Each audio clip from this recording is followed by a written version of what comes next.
Ras kita ngogesa, mari kita baca dalam 2 Tesalonika pasalnya yang ketiga. Kalau bahasa Indonesia dibuatnya berdoa dan bekerja. Selanjutnya saudara-saudara, itu sambungan dari atas, maka dikatakannya selanjutnya saudara-saudara, berdoalah untuk kami. Supaya, jadi kalau berdoa itu ada tujuannya. Selanjutnya saudara-saudara, berdoalah untuk kami. Jadi Paulus memohon supaya jemaat Tesalonika mendoakan kami. Itulah Silas, itulah Timotius, dan itu juga Paulus sendiri. Selanjutnya saudara-saudara, berdoalah untuk kami. Jadi salah satu di sini penting rupanya didoakan orang-orang yang melayani di jemaat Tesalonika ini seperti Paulus dan Silas dan juga Timotius.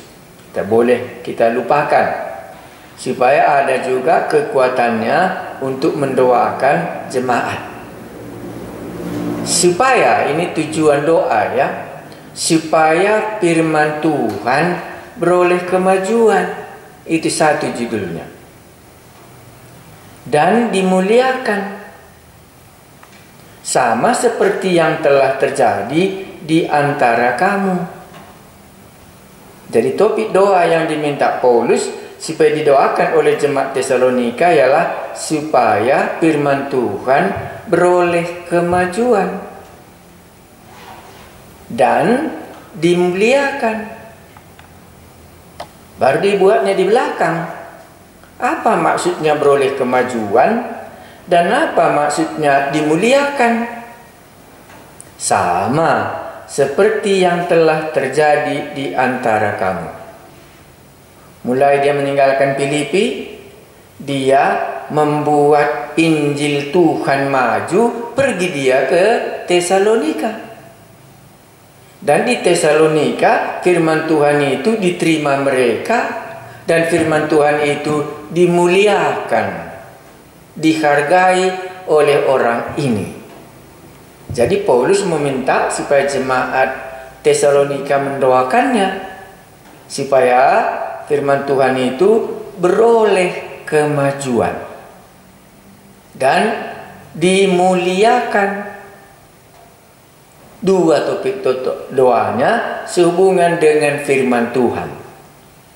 Makanya kalau kita pikirkan mulai kita masuk Jumat ini ataupun minggu-minggu ini selama bulan September mengadakan kebanggaan rohani, itu artinya membuat firman Tuhan itu beroleh kemajuan. Jadi yang diharapkan mendengar kebangunan rohani ini adalah orang-orang Tesalonika yang belum pernah mendengar Injil. Barulah supaya firman Tuhan itu dipermuliakan, dihargai. Sebagaimana orang Tesalonika sangat menghargai waktu firman Tuhan disampaikan oleh Paulus, maka dikatakannya inilah bukan perkataan dari manusia, tapi inilah perkataan dari Allah.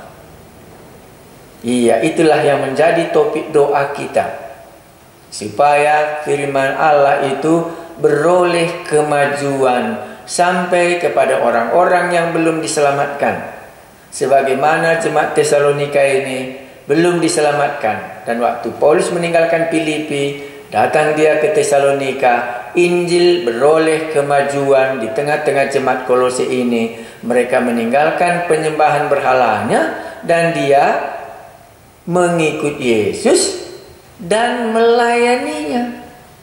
Ciri-ciri jemaat Tesalonika, bagi jemaat Tesalonika tidak cukup hanya percaya bagi mereka. Kalau mereka sudah beroleh Injil, mereka sudah percaya dan meninggalkan berhalanya, dan mereka untuk melayani Allahnya.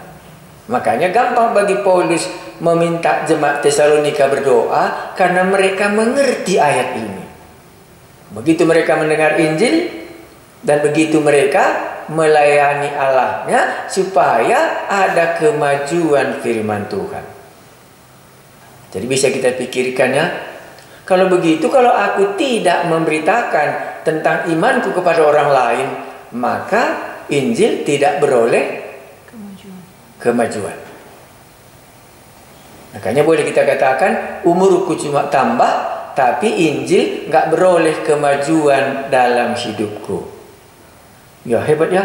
Itulah maka jemaat Tesalonika bisa disuruh berdoa karena mereka maju, mereka buat firman Tuhan itu. Sampai iman mereka tersebar ke daerah Makedonia dan termasuk ke daerah Akaya dan dikatakannya dan daerah-daerah yang lain. Jadi dari jemaat Tesalonika ini, apa katanya tadi? Firman Tuhan beroleh kemajuan. Ya, apakah nanti COVID-19 membuat Injil maju? Mungkin bisa. Ya, mungkin bisa. Ya, Anda nanti akan menganalisanya. Tambah beroleh kemajuankah firman Tuhan selama COVID-19 ini dalam hidupku, atau tidak ada kubuat semakin maju dalam Injil selama COVID-19 ini? Karena itu yang diminta Paulus supaya jemaat Tesalonika mendoakannya. Selanjutnya, ini kan kita harus lanjutkan ya. Saudara-saudara, berdoalah untuk kami supaya firman Tuhan beroleh kemajuan. Jadi tahukah Anda kalau mendoakan kebangunan rohani? Kalau kita mendoakan kebangunan rohani, inilah topik doanya, yaitu supaya firman Tuhan beroleh kemajuan. Ini di dalam istilahnya waktu saya pelajari, ini istilah atlet katanya, yaitu berlomba. Kalau atlet lomba lari, maju baru bisa dapat juara. Maka dia beroleh kemajuan di lombanya kawan yang sedang maju itu dimasukkannya. Karena dunia ini juga kan berpacu. Jumlah COVID pun berpacu terus dia. Tambah tiap hari karena memang dia seperti atlet. Makanya firman Tuhan itu beroleh kemajuan. Itu yang dikatakannya dan didoakan seperti atlet firman ini. Supaya beroleh kemajuan dan dimuliakan. Dimuliakan artinya di sini kalau orang berlomba lari, semua orang bersorak waktu orang itu mendapatkan the last finish katanya, garis akhir katanya, dimuliakan, semua orang bersorak. Itu yang dimaksudkan dalam kedua topik doa ini, supaya firman Tuhan beroleh kemajuan. Pernah kita berpikir kalau kita mendoakan supaya firman Tuhan beroleh kemajuan, yang biasa kita doakan apa coba yuk? Supaya si anu diselamatkan gitu ya. Iya.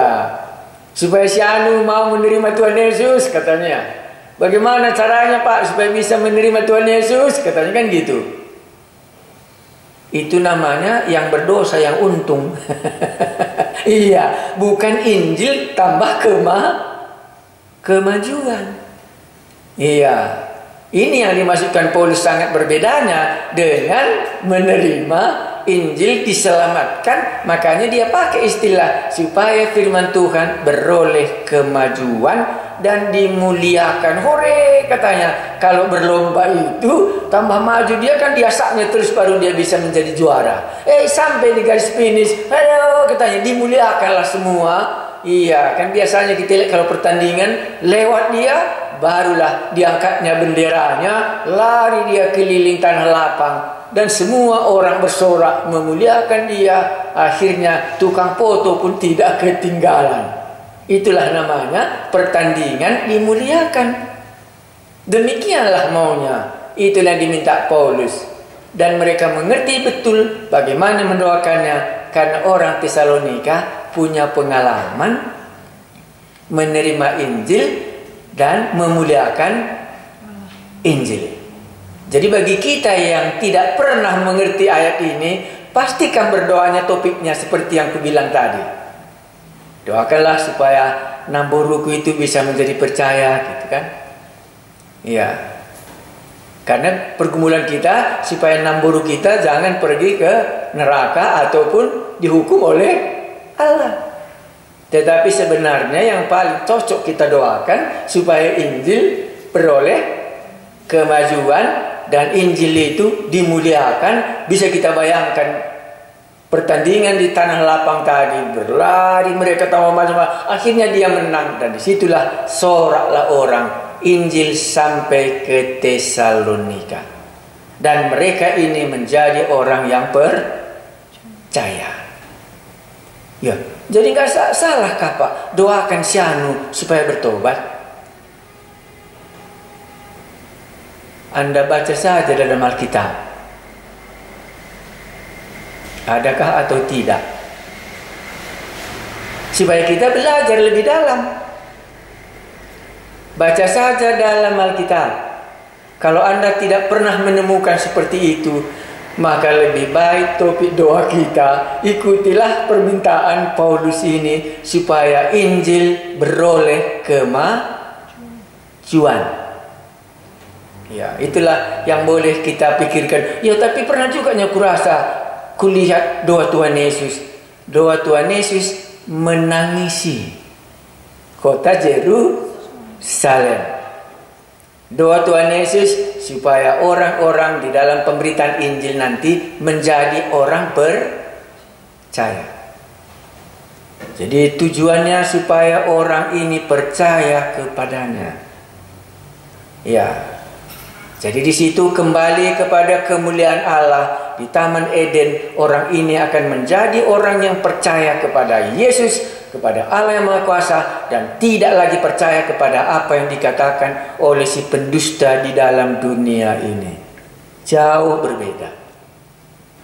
Nanti Anda bisa mendoakannya, yang mana yang benar Tuhan?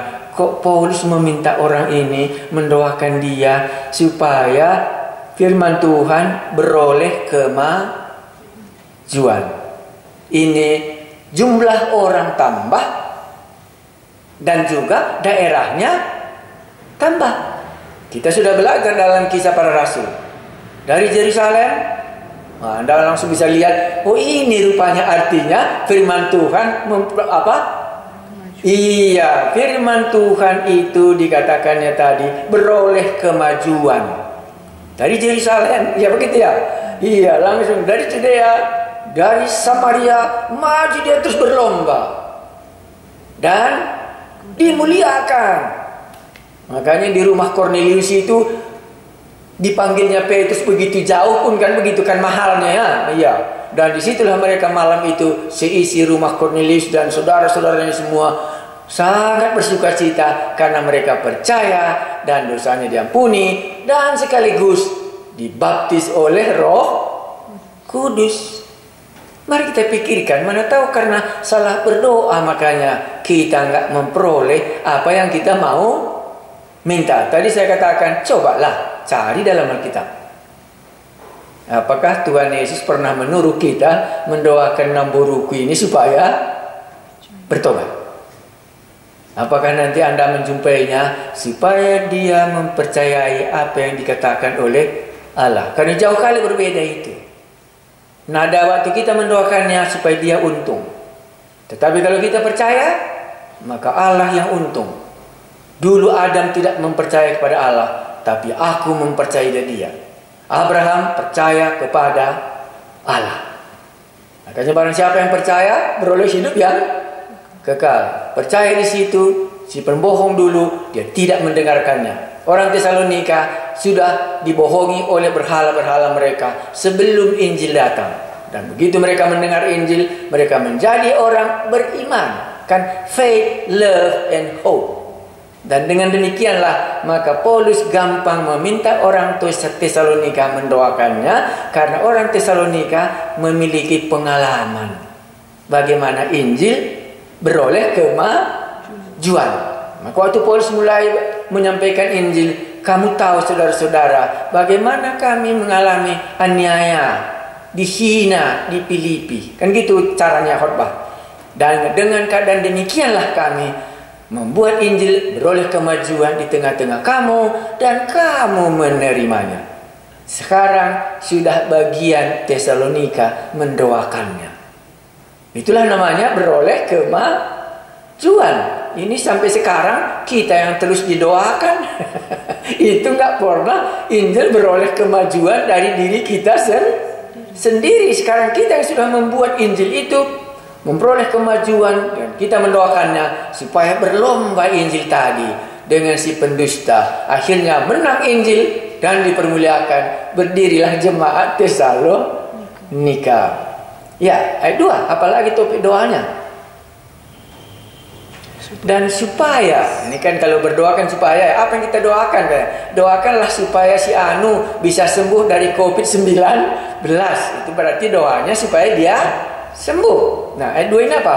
Dan supaya kami, Paulus, Timotius dan Silas, dan supaya kami terlepas dari para pengacau dan orang-orang jahat. Sebab bukan semua orang beroleh iman. Jadi pasti Anda katakan, oh ayat 2 ini gampang aku mendoakannya. Supaya mereka dipelihara dan terlepas dari si pengacau. Karena pengalaman mereka di Tesalonika kan dikacaukan oleh orang lain.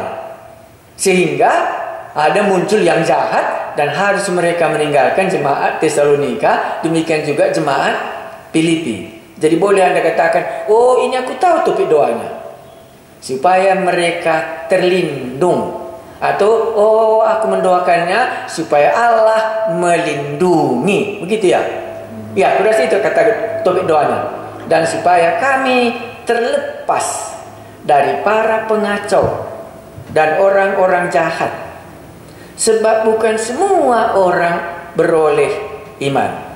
Jadi yang tidak beroleh iman ini, itulah yang membuat Paulus mengalami kesulitan.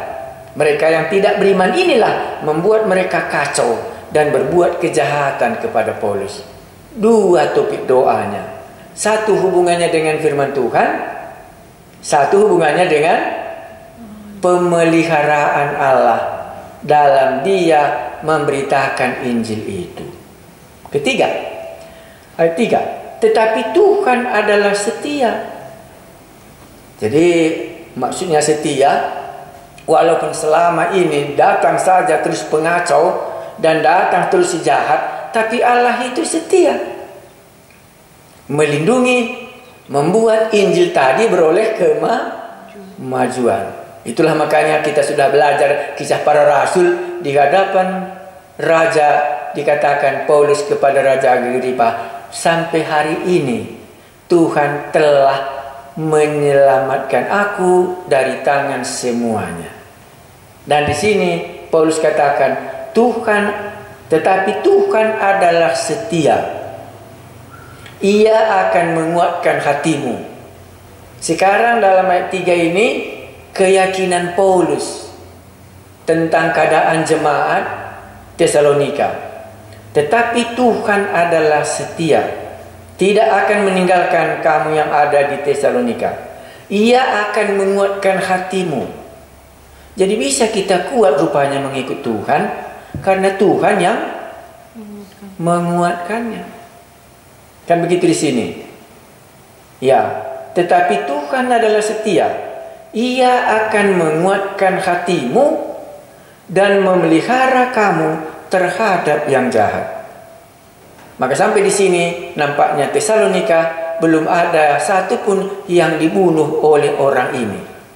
Karena Tuhan itu setia, dan Tuhan itu menguatkan hati mereka, dan Tuhan yang setia itu memelihara kamu terhadap yang jahat. Ayat 4 masih sama. Dan kami percaya dalam Tuhan, bahwa apa yang kami pesankan kepadamu, kamu lakukan dan akan kamu lakukan. Apa yang kurang lebih dilakukan orang ini pada 4? Semua penafsir katakan yang dilakukan orang ini adalah ayat 1 dan ayat 2. Mereka akan mendoakan Paulus supaya Allah memeliharanya, mendoakan supaya firman Tuhan beroleh kemajuan dan kemuliaan. Tadinya Paulus yang mendoakan jemaat Tesalonika, sekarang jemaat Tesalonika yang mendoakannya. Maka dikatakan yang 4, dan kami percaya dalam Tuhan bahwa apa yang kami pesan kepadamu kamu lakukan dan akan kamu lakukan. Karena berdoa kan bukan sekali, itu maka lakukan dan akan kamu lakukan. Ayat 5, kiranya Tuhan tetap menunjukkan hatimu kepada kasih Allah dan kepada ketabahan Kristus. Apa kita ngerti ayat 5 ini? Mulai ayat 3 tadi, Tuhan adalah setia. Ia akan menguatkan hatimu dan memelihara kamu terhadap yang jahat. Ayat 5, kiranya Tuhan tetap menunjukkan hatimu kepada kasih Allah. Bukan kepada kesengsaraan mereka lihat, tetapi kepada kasih Allah. Kalau Allah boleh mereka mendapat Injil. Baru apa lagi? Dan kepada ketabahan Kristus. Jadi Tuhan tetap menunjukkan hatimu kepada kasih Allah dan kepada ketabahan Kristus. Hati orang ini akan dibawa oleh Allah melihat bagaimana Kristus tabahnya, setianya dalam menjalani kematiannya di kayu salib dan penderitaannya untuk menyelamatkan jemaat Tesalonika ini.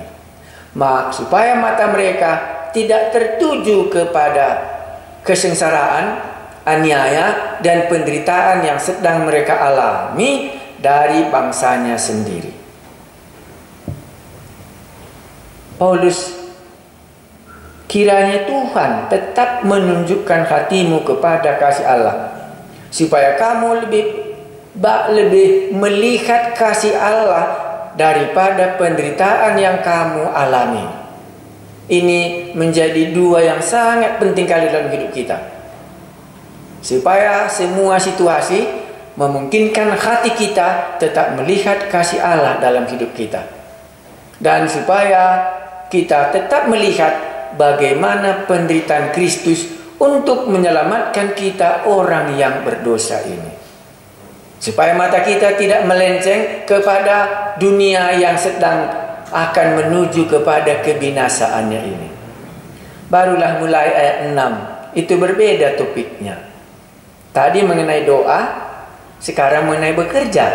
Itu mulai dari ayat 6. Ayat 6. Tetapi kami pesan kepadamu saudara-saudara dalam nama Tuhan Yesus Kristus, supaya kamu menjauhkan diri dari setiap saudara yang tidak melakukan pekerjaannya dan yang tidak menurut ajaran yang telah kamu terima dari kami.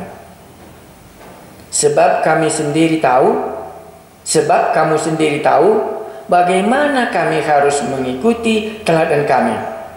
Karena kami tidak lalai bekerja di antara kamu dan tidak makan roti orang dengan percuma. Tetapi kami berusaha dan berjerih payah siang malam, supaya jangan menjadi beban bagi siapapun di antara kamu. Muncul penyakit yang lama. Kita ingat apa yang perlu ditambahkan Paulus kepada jemaat Tesalonika? 1, itulah mengenai kekudusan hidup. Kedua, itulah mengenai kedatangan Tuhan Yesus yang kedua kali. Yang ketiga, itulah muncul di tengah jemaat itu tidak mau bekerja. Dan di dalam pasal 2 pun nampaknya penyakit ini belum juga sembuh. Belum juga sembuh penyakitnya, malas tadi. Masih berkelanjutan dia. Akhirnya harus dikatakannya ayat 8. Dikatakannya 8, dan tidak makan roti orang dengan percuma, tetapi kami berusaha dengan berjerih payah siang malam.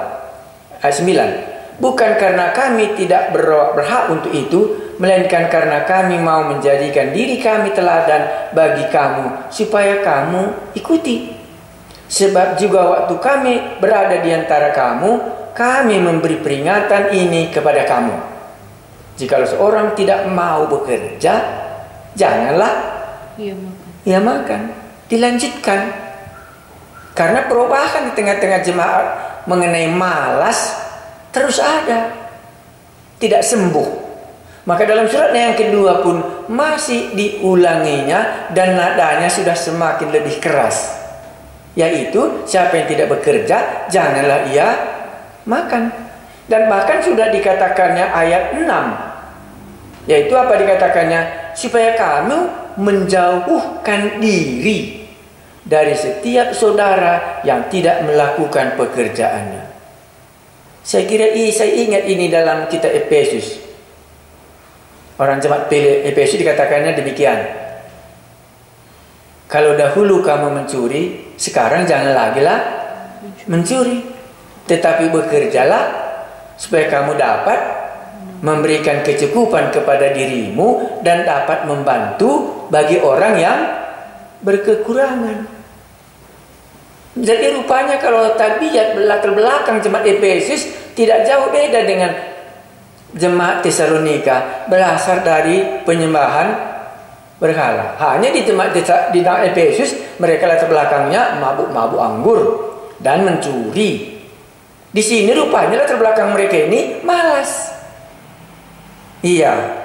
Sehingga di jemaat Tesalonika di Efesus dikatakan, kalau dahulu kamu mencuri, jangan lagi, tetapi sekarang bekerja supaya kamu dapat mencukupkan keperluanmu sendiri dan bisa menolong orang yang masih berkekurangan. Di sini masih juga mereka ini. Akhirnya dua kalimat ini nggak enak kita dengar. Yang dikatakannya apa? Supaya kamu menjauhkan diri daripada saudara-saudara yang tidak melakukan pekerjaannya. Ayat yang tadi dikatakannya yang jika seorang tidak mau bekerja, janganlah ia makan. Ini yang tidak sembuh. Jadi pertobatan mereka tidak sampai kepada sifat dalam mencari makan untuk diri sendiri.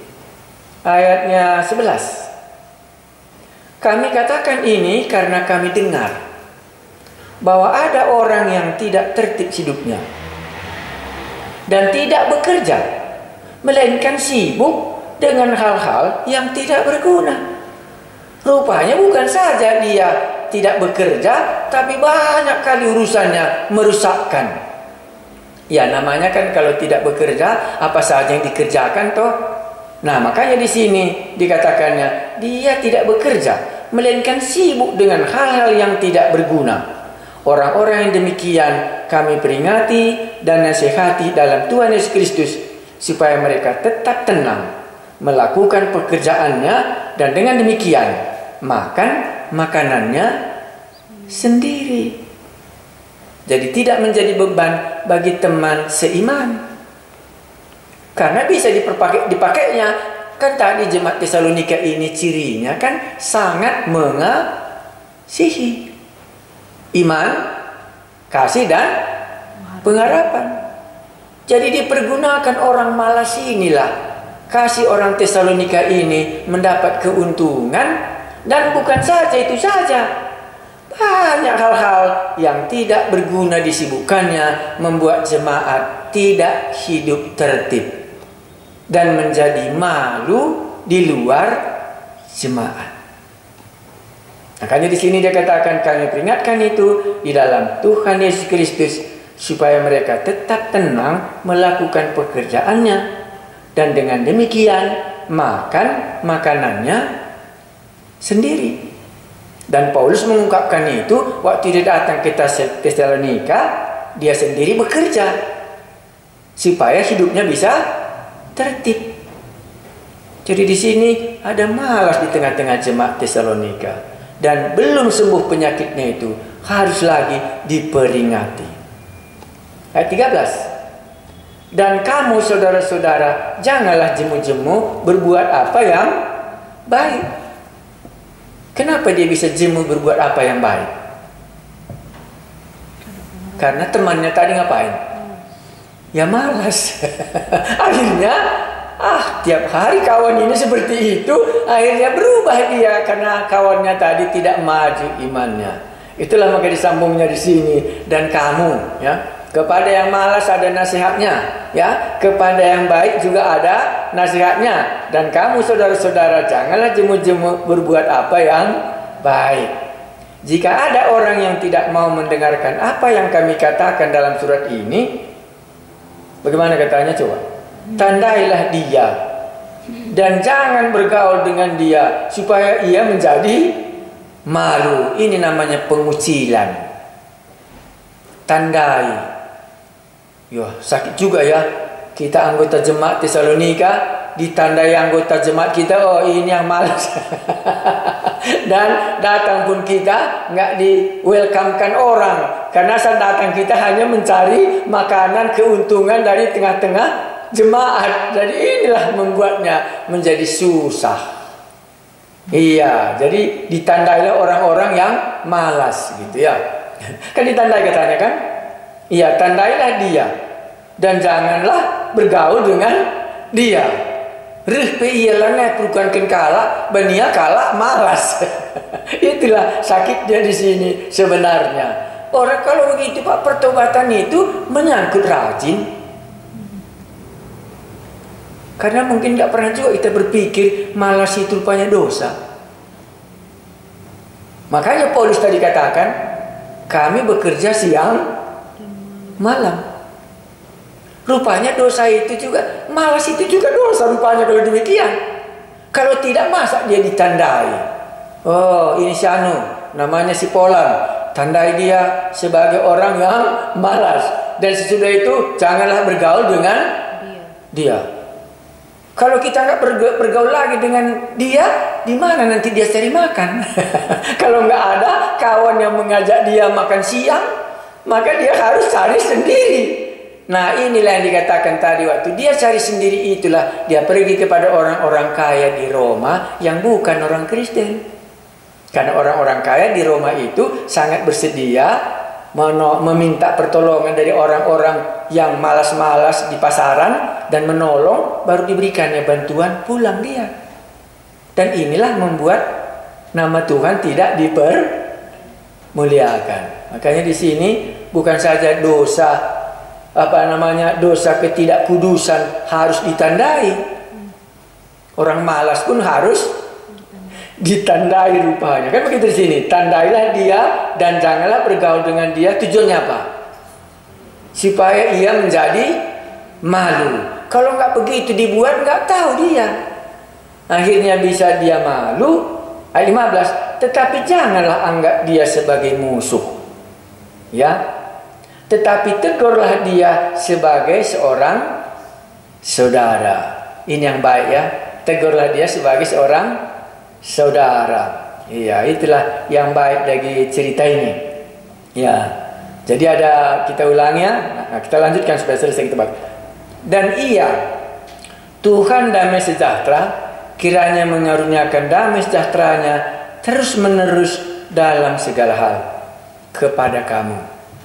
Jadi walaupun tadi ada mengenai kekudusan, ada mengenai hari kedatangan Tuhan Yesus, ada mengenai yang malas di tengah-tengah jemaat, tetapi ayat 16, dan ia, Tuhan damai sejahtera, kiranya mengaruniakan damai sejahteranya terus menerus dalam segala hal kepada kamu.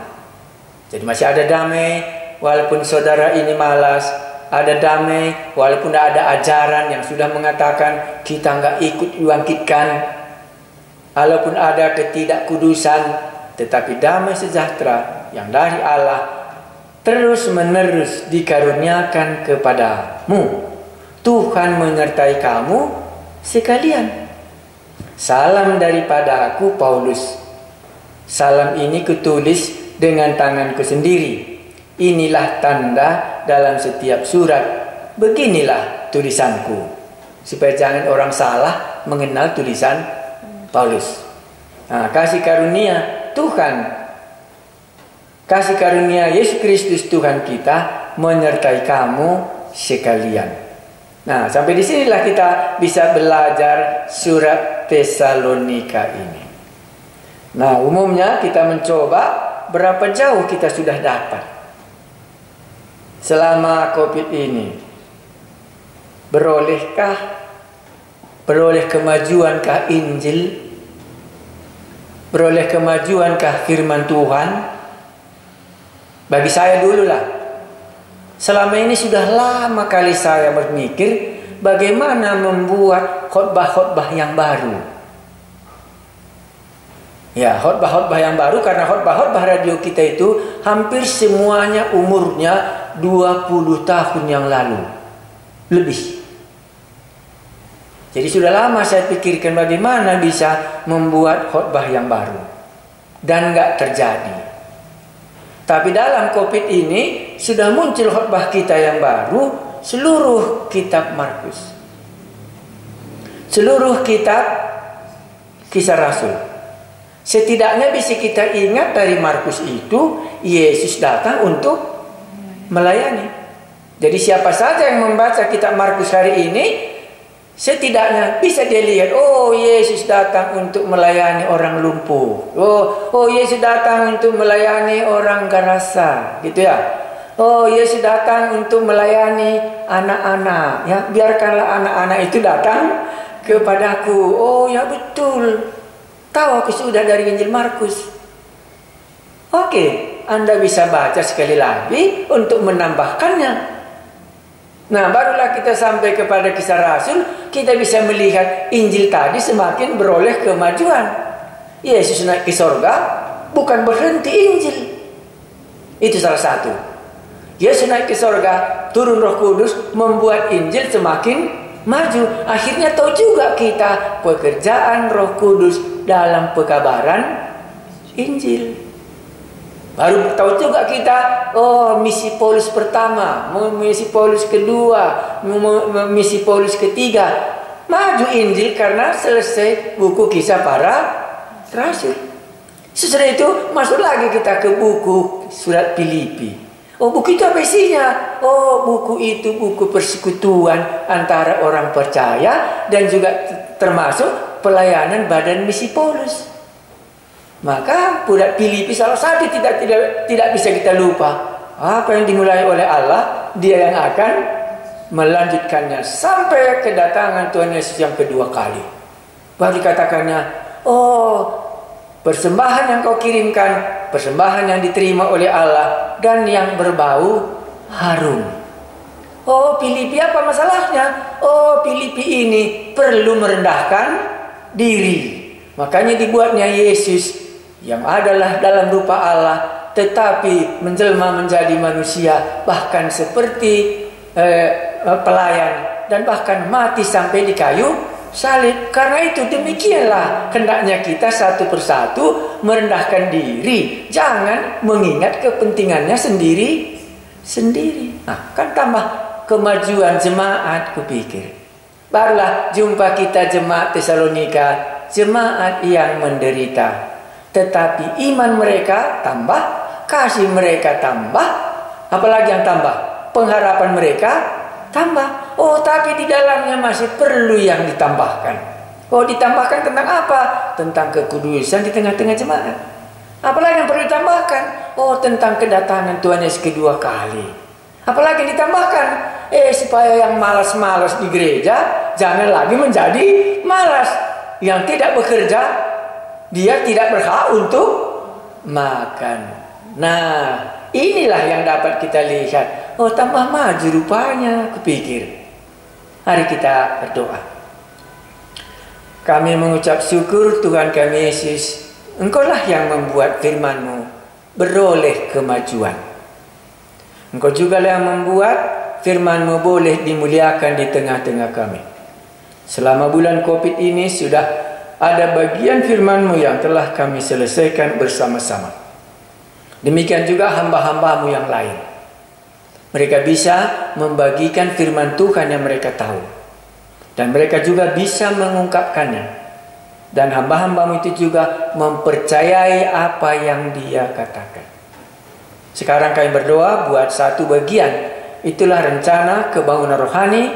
Kebangunan rohani yang kami maksudkan ialah supaya Injil keselamatan itu diberitakan, supaya orang yang masih berada di dalam kegelapan boleh mempercayai kebenaran yang berasal daripadamu.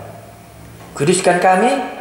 Dan kami berdoa supaya firman Tuhan beroleh kemajuan dan akan dimuliakan selama bulan September ini. Dan karena kami sudah belajar dari kisah para rasul, curahkanlah Roh-Mu yang kudus, supaya Injil beroleh kemajuan dari Yerusalem sampai ke Roma. Kalau sampai sekarang ini kami yang baru diselamatkan, dan sekarang kami berdoa supaya di luar kami yang sudah diselamatkan pun akan beroleh kemajuan kepada famili-famili kami. Apalagi dalam zaman COVID ini, gampang kali kami mengirimkan khotbah, bisa kali kami mengikuti Facebook bersama-sama, dan boleh bertanya kepada mereka, dan boleh juga bahan-bahan khotbah ini kami kirimkan sehingga bisa Injil beroleh kemajuan. Kalau Tuhan mengizinkan kami mengambil bagian, supaya Roh Allah menggerakkan hati kami mengambil bagian di dalamnya. Terpujilah nama-Mu Tuhan kami Yesus. Malam sudah menjadi bagian kami, lindungilah kami. Kami masih ingat topik doa kami yang dulu. Berilah Tuhan kami Yesus pemerintahan kami dengan bijaksana menanganinya, sehingga kami terpelihara daripada COVID ini. Dan berilah kepada yang ahli, para medis, dan semua supaya mereka bisa menemukan obat itu, termasuk juga vaksinnya kalaulah boleh, sehingga masih ada waktu kami sebentar tinggal di bumi sebelum memperoleh hidup yang kekal meninggalkan bumi ini. Tapi kami rindu supaya selagi waktu ini ada, kami boleh mengambil bagian dalam membuat Injil itu beroleh kemajuan. Inilah doa kami. Kepadamu-lah puji-pujian kami. Itulah Yesus, Juru Selamat kami, yang telah menyelamatkan kami daripada murka Allah yang pasti terjadi pada satu hari. Dan kami mempercayainya. Karena itu kami bersyukur, kami telah diselamatkan dari murka itu. Dan sekarang bagian kamilah menceritakannya kepada orang lain, supaya kasih-Mu juga dikenal oleh orang-orang lain. Terpujilah nama-Mu, damai sejahtera-Mu terus-menerus melimpahi hati kami. Dalam nama Tuhan Yesus kami berdoa. Amin.